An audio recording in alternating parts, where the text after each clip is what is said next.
Hi மக்களே, welcome to பிரியோ tax. இன்றைக்கி நம்ம வீடியோவில் எதை பற்றி பேச போகிறோன்னா, நம்ம ஊரில் அதிகமாக கிடைக்காத ஒரு பழம் தான் ப்ளூபெரி. ஆனால் இப்போ ஹெல்த் கான்ஷியஸ் மக்கள் மத்தியில் ரொம்ப ஃபேமஸாக இருக்கிறதால சின்ன சின்ன நீல் நிற பந்துகள் மாதிரி இருக்கிற இந்த ப்ளூபெரி ரொம்பவே ஃபேமஸாக மாறிட்டுருக்கு. இதில் ஆன்டி ஆக்சிடென்ட்ஸ் அதிகம் இருக்கிறதால இதுக்கு சூப்பர் ஃப்ரூட்டும் பேர் கூட இருக்குங்க. இந்த ப்ளூபெரியில் என்னென்ன ஊட்டச்சத்துக்கள் இருக்குது, இந்த ப்ளூபெரியை யாரெல்லாம் சாப்பிடலாம், இது சாப்பிட்றதால என்ன மாதிரியான பெனிஃபிட்ஸ் நமக்கு கிடைக்குது, சப்போஸ் இதை அதிகமாக எடுத்துக்கிட்டால் என்ன மாதிரியான பக்க விளைவுகள் நமக்கு வரும்ன்றதை பற்றியும் முழுசாக நம்ம இன்றைக்கி இந்த வீடியோவில் தெரிஞ்சுக்க போகிறோம். அதுக்கு முன்னாடி நம்ம சேனலில் நிறைய பேர் சப்ஸ்கிரைப் பண்ணாமல் பார்த்துட்ருக்கீங்க. இந்த மாதிரியான அற்புதமான ஹெல்த் பெனிஃபிட்ஸ் உங்களுக்கு ரெகுலராக கிடைக்கணும்னா நம்மளோட சேனலை சப்ஸ்கிரைப் பண்ணிவிட்டு பக்கத்தில் இருக்க இந்த பெல் ஐக்கானை ப்ரெஸ் பண்ணிங்கன்னா நம்மளோட வீடியோ உங்களுக்கு ரெகுலராக வருங்க. ஸோ வாங்க வீடியோக்குள்ளே போகலாம். கருப்பு திராட்சை மாதிரி கொத்து கொத்தாக காய்க்கிற ப்ளூபெரி அடர்ந்த கருநீல நிறத்தில் இருக்கும். இது முழுக்க சாராக இருக்கும். இந்த பழத்தை ஏராளமான ஊட்டச்சத்துக்கள் நிறைஞ்சிருக்குங்க. இந்த பழத்தை நீரிழிவு நோய்கள் தினமும் கூட எடுத்துக்கொள்ளலாம். இந்த ப்ளூபெரி எப்படி நீரிழிவை கட்டுப்படுத்துன்றதை பற்றி இன்றைக்கி நம்ம தெரிஞ்சுக்க போகிறோம். ப்ளூபெரி இது அப்படியே பழமாகவும் சாப்பிட்லாம், ஜூஸாகவும் எடுத்துக்கலாம். ஆன்டி ஆக்சிடென்ட்கள் நிறைஞ்ச பழங்களில் ப்ளூபெரியும் ஒன்று. இது மூளையோட செயல்பாட்டை தூண்டுதலில் தொடங்கி இரத்த சக்கரை அளவை நிர்வகிக்கிறது வரை நிறைய ஆரோக்கிய நன்மைகளை கொண்டு இருக்குங்க. ப்ளூபெரியில் உள்ள ஊட்டச்சத்துக்கள் என்னன்னு தெரியுமா? உலக அளவில் ப்ளூபெரி ஒரு சூப்பர் ஃபுட் அப்படின்னு ஊட்டச்சத்து நிபுணர்களால் பரிந்துரைக்கப்படுது. Vitamin A, vitamin C, vitamin K, நார்ச்சத்துக்கள், ஃபோலேட் சத்து, மினரல்கள், இரும்பு சத்து, ஜிங்க், மாங்கனீஸ் ஆகிய ஊட்டச்சத்துக்கள் நிறைஞ்சு காணப்படுது. ஒரு கப் ஃப்ரெஷ் ப்ளூபெரியில் 84 கலோரிகள் வரை நமக்கு கிடைக்குது. அதில் 22 கிராம் அளவு கார்போஹைட்ரேட்டும் 4 கிராம் அளவு நார்ச்சத்தும் 0% கொழுப்பும் இருக்குங்க. இது நீரிழிவை நிர்வகிக்குது.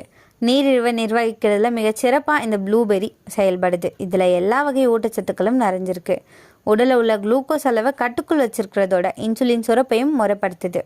குறிப்பாக எடையை நிர்வகிக்க ரொம்பவே உதவிகரமாக இருக்குன்னு சொல்லலாம்.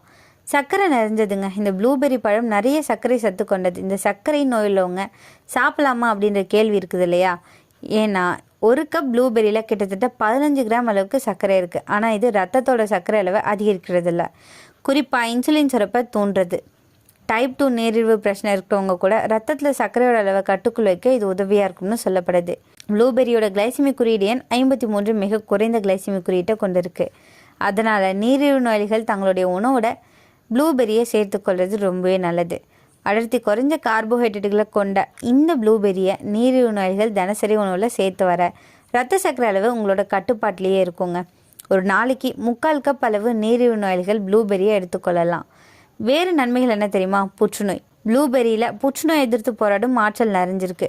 மார்பக புற்றுநோய், வயிறு புற்றுநோய், குடல் புற்றுநோய், விதைப்பை புற்றுநோய் ஆகிய புற்றுநோய்களை எதிர்த்து போராடுது. சமீப காலகட்டத்தில் நோயால் பாதிக்கப்பட்டவங்க இறப்பவர்களின் பெரும்பான்மை இதய வாழ்வு அடைப்பினால் தான் ஏற்படுது. உயர் ரத்த அழுத்தம், அதிக கொலஸ்ட்ரால், அதிக ட்ரைக்ளிசரைடுகள் ஆகியவற்றால் இதய பிரச்சனைகள் அதிகமாக ஏற்படுது. இது எல்லாவற்றுக்கும் அடிப்படையாக மன அழுத்தம் இருக்குங்க. நம்முடைய தினசரி உணவில் ப்ளூபெரியை சேர்த்துக்கொள்றதால கார்டியோவாஸ்குலர் பிரச்சனையை தீர்க்க இது உதவியாக இருக்கும். ப்ளூபெரி சாப்பிட்டா நமக்கு என்ன கிடைக்குது? Vitamin C, vitamin K, fibre, manganese, anthocyanins, low calories, low sugar அப்படின்னு. இதனால தான் டயபெட்டிக் பீப்புளுக்கு சேஃபாக கருதப்படுது. மூளை ஆரோக்கியத்தை மேம்படுத்துது. ப்ளூபெரியை சாப்பிட்டா மெமரி பவர் அதிகரிக்குது. ஃபர்கெட்ஃபுல்னஸ் எல்லாத்தையுமே குறைக்குது. அல்சைமர்ஸ் ரிஸ்க்கை குறைக்குது. கான்சன்ட்ரேஷன் இம்ப்ரூவ் ஆகி இது உதவியாக இருக்குது. ஸ்டூடெண்ட்ஸ், எக்ஸாம் ப்ரிப்பரேஷன் பண்ணுறவங்க, வயசானவங்க டெய்லி ஸ்மால் குவான்டிட்டி எடுத்துக்கிட்டால் நல்ல பெனிஃபிட் கிடைக்குங்க. இதே ஆரோக்கியத்தை மேம்படுத்துது. ப்ளூபெரி பேட் கொலஸ்ட்ராலை குறைக்குது. பிளட் ப்ரெஷரை கண்ட்ரோல் செய்யுது. பிளட் வெசல்ஸை ஃப்ளெக்சிபிளாக வச்சுக்குது. ஹார்ட் அட்டாக், ஸ்ட்ரோக் ரிஸ்க்கை குறைக்க உதவியாக இருக்குது. சர்க்கரை நோய்க்கு எப்படி உதவுது? பல பேருக்கு டவுட் இருக்கும். ஸ்வீட் ஃப்ரூட் ஆச்சு, டயபெட்டிக் சாப்பிட்லாமா அப்படின்னு. கண்டிப்பாக சாப்பிட்லாங்க, பட் லிமிட்டடாக சாப்பிட்றது ரொம்பவே நல்லது. பிளட் சுகர் ஸ்பைக் ஆகாது. இன்சுலின் சென்சிட்டிவிட்டியை அதிகப்படுத்துது. சுகர் கிரேவிங்ஸை குறைக்குது. ஆனால் 10 ப்ளூபெரிக்கு மேலே சாப்பிடக்கூடாதுங்க. கண் ஆரோக்கியத்தை மேம்படுத்துது. ப்ளூபெரி ஐ ஸ்ட்ரெயினை குறைக்குது. நைட் விஷனை இம்ப்ரூவ் பண்ணுது. கேட்ராக்ட் ரிஸ்க்கை குறைக்குது. மொபைல், லேப்டாப் அதிகமாக பயன்படுத்துகிறவங்களுக்கு ரொம்பவே நல்லதுன்னு சொல்லலாம். செரிமானத்தை மேம்படுத்துது. இதில் ஃபைபர் அதிகம் இருக்கிறதால கான்ஸ்டிபேஷனை குறைக்குது. கட் ஹெல்த்தை இம்ப்ரூவ் பண்ணுது. ப்ளோட்டிங், கேஸ் பிரச்சனையை குறைக்குது. காலையிலேயே எம்டி ஸ்டொமக்கில் எடுத்தால் நல்ல ரிசல்ட் கிடைக்கும்னு சொல்லப்படுது. நோய் எதிர்ப்பு சக்தியை அதிகம் பண்ணுதுங்க. கோல்டு, காஃப், ஃபீவர் குறைய உதவுது. இன்ஃபெக்ஷன்களை ஃபைட் பண்ண உதவியாக இருக்குது. சீஸ்னல் இல்னஸ் வராமல் ப்ரொடெக்ட் பண்ணுது. குழந்தைகளுக்கும் பெரியவர்களுக்கும் ரொம்பவே யூஸ்ஃபுல்லான பழம்னா அது இந்த ப்ளூபெரி தாங்க. புற்றுநோயை தடுக்குது. ப்ளூபெரியில் இருக்கிற ஆன்டி ஆக்சிடென்ட்ஸ் ஃப்ரீ ரெடிக்கல்களை டெஸ்ட்ராய் பண்ண உதவுது. செல் டேமேஜை ப்ரிவென்ட் பண்ணுது. கேன்சர் ரிஸ்க்கை ரெடியூஸ் ஆக இது உதவியாக இருக்குது. இந்த ப்ளூபெரி தோல் மற்றும் அழகுக்கு நிறையவே நன்மை சேர்க்குதுங்க. ஸ்கின்னுக்கு என்ன மாதிரி நன்மை தெரியுமா? ரிங்கிள்ஸை குறைக்குது. ஸ்கின் க்ளோவை அதிகம் பண்ணுது. பிம்பிள்ஸ் ஆக்னேவை குறைக்குது. ப்ரீமெச்சூர் ஏஜிங் டிலே பண்ண உதவியாக இருக்குது. ப்ளூபெரி ஜூஸ் அப்படி இல்லைனா ஸ்மூத்தி ஸ்கின்னுக்கு ரொம்பவே நல்லதுன்னு சொல்லலாம். ஹேருக்கு என்ன மாதிரி நன்மை தருது? ஹேர் ஃபாலை குறைக்குது. ஸ்கேல்பில் பிளட் சர்க்குலேஷனை இம்ப்ரூவ் பண்ணுது. ஹேர் க்ரோத்துக்கு ரொம்பவே நல்ல சப்போர்ட்டை கொடுக்குற ஒரு பழம்னா அது இந்த ப்ளூபெரி தான். குழந்தைகளுக்கு இந்த ப்ளூபெரி என்ன பண்ணுது? பிரெயின் டெவலப்மெண்ட்க்கு ரொம்ப ஒரு ஹெல்ப்ஃபுல்லான ஒரு பழங்க. இம்யூனிட்டியை இன்க்ரீஸ் பண்ணுது. ஜங்க் ஃபுட் சாப்பிட்ற கிரேவிங்ஸை குறைக்குது. குழந்தைகளுக்கு ஸ்மூத்தி அப்படிலாம் யோகர்ட் மிக்ஸ் பண்ணி கொடுக்கலாம். ஓட்ஸில் மிக்ஸ் பண்ணி கொடுக்கலாம். ரொம்பவே நல்ல பெனிஃபிட் கிடைக்கும். வயசானவங்களுக்கு இந்த ப்ளூபெரி எப்படி உதவுது? மெமரி லாஸ் ஸ்லோ ஆகாமல் இது தடுக்குது. ஜாயிண்ட் பெயின் இன்ஃப்ளமேஷனை குறைக்குது. விஷனை இம்ப்ரூவ் பண்ணுது.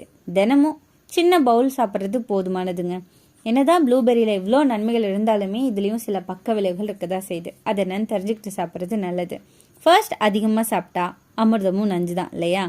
ஸோ அதிகமாக சாப்பிட்டா கேஸ், ப்ளோட்டிங் போன்ற பிரச்சனை வரலாம். டைரியா, ஸ்டொமக் அப்செட் ஏற்படும் அபாயம் இருக்குது. பிளட் தின்னிங் எஃபெக்ட் ஏற்படுங்க. பிளட் தின்னிங் மெடிசன் எடுக்கிறவங்க, அதாவது அஸ்பிரின் இதெல்லாம் எடுத்துக்கிறவங்க டாக்டர் கன்சல்ட் பண்ணாமல் ரெகுலராக சாப்பிடக்கூடாது. தவிர்க்கிறது நல்லது. லோ பிபி ப்ராப்ளம் ஏற்படும் அபாயம் இருக்குது. பிபி ஆல்ரெடி லோவாக இருந்தால் எக்ஸஸ் கன்சப்ஷன் அவாய்ட் பண்ணுறது ரொம்பவே நல்லது. ஒரு சிலருக்கு அலர்ஜி ஏற்படும். இது ரேராக தான் நடக்கும், பட் ஆனால் நடக்கும். இச்சிங், ஸ்வெல்லிங், ஸ்கின் ரேஷஸ் போன்றவை ஏற்படும் அபாயம் இருக்குது. ஃபர்ஸ்ட் டைம் சாப்பிட்றவங்க சின்ன குவான்டிட்டியில் சாப்பிட்றது ரொம்பவே நல்லதுங்க. அப்படின்னா யாரெல்லாம் இந்த ப்ளூபெரியை தவிர்க்கணும்? ப்ரெக்னென்ட் உமன் அதிகமாக சாப்பிட்றத அவாய்ட் பண்ணுறது நல்லது. பிளட் கிளாட்டிங் ப்ராப்ளம் இருக்கிறவங்க தவிர்க்கிறது நல்லது. கிட்னி ஸ்டோன் ஹிஸ்ட்ரி இருக்கிறவங்க கம்மியான அளவு சாப்பிட்றது ரொம்பவே நல்லதுங்க. அப்படின்னா இந்த ப்ளூபெரி எப்பெல்லாம் சாப்பிட்லாம்? ஃப்ரெஷ் ப்ளூபெரியாக சாப்பிடலாம். ஸ்மூத்தியில் ஆட் பண்ணி சாப்பிட்லாம். ஓட்ஸில் மிக்ஸ் பண்ணிக்கலாம். யோகர்ட் கூட மிக்ஸ் பண்ணலாம். சாலடில் ஆட் பண்ணிக்கலாம். ட்ரைட் ப்ளூபெரியாக கூட நம்ம கம்மியான அமௌண்ட்டில் சாப்பிட்றது ரொம்பவே நல்லது. இதை நம்ம எப்படி சாப்பிட்றது நல்லது? எப்போ சாப்பிட்றது நல்லது? மார்னிங் எம்டி ஸ்டொமக்கில் சாப்பிட்றது ரொம்பவே நல்லதுங்க. பிரேக்ஃபாஸ்ட்டுக்கு அப்புறம் சாப்பிடலாம். ஈவினிங் ஸ்நாக்காக கூட எடுத்துக்கலாம். நைட்டில் ஹெவி குவான்டிட்டி சாப்பிட்றத மட்டும் அவாய்ட் பண்ணிக்கோங்க. டெய்லி எவ்வளோ சாப்பிடலாம் தெரியுமா? சாதாரணமாக இருக்கிறவங்க ஒரு ஸ்மால் பவுல் சாப்பிட்றது போதுங்க. டயபெட்டிக் பேஷண்ட்ஸ் ஒரு 10லேருந்து 15 பெரிஸ் போதுமானது. குழந்தைகளுக்கு 5லேருந்து 10 பெரிஸ் போதுமானதுங்க. இதுதான் மேக்ஸிமம் அவங்களோட எண்ணிக்கையே. ப்ளூபெரி ஒரு சின்ன பழம் தான், ஆனால் பெரிய பலன் தர சூப்பர் ஃபுட். அளவோடு சாப்பிட்டா ஆரோக்கியம், அழகு, நீண்டாயுள் இதெல்லாமே நமக்கு கிடைக்கும். அளவுக்கு மிஞ்சினா அமிர்தமும் நஞ்சு தான். அதனால் டெய்லி லிமிட்டில் எடுத்துக்கோங்க. உங்களை எத்தனை பேர் இந்த ப்ளூபெரியை ரெகுலராக சாப்பிட்றத வழக்கமாக வச்சுருக்கீங்க சொல்லிட்டு கமெண்ட்டில் சொல்லிடுங்க. இன்றைக்கி நான் சொன்ன விஷயங்கள் எல்லாமே உங்களுக்கு ஹெல்ப்ஃபுல்லாக இருக்கும்னு நம்புகிறேன்.